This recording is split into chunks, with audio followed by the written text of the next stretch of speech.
महिला किंवा मुलीवरती अन्याय अत्याचार होणं ही घटनाच मोठी दुर्दैवी आहे. अशा लोकांना चौकात फाशी दिली तरच त्याला जरब बसेल. कारण हे महिला एक जननी आहे. सर्वांना जन्म देणारी महिला आहे. आणि अशा महिला नावाच्या स्त्रीवरती तुम्ही अन्याय अत्याचार करता ही नामुष्कीची गोष्ट आहे.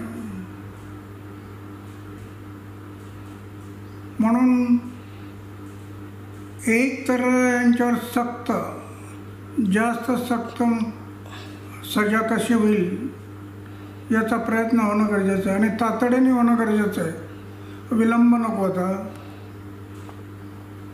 जेवढं शक्यतो होईल तेवढं तातडीने कारवाई करून त्यांच्यावर कारवाई होणं हे नितांत गरजेचं आहे.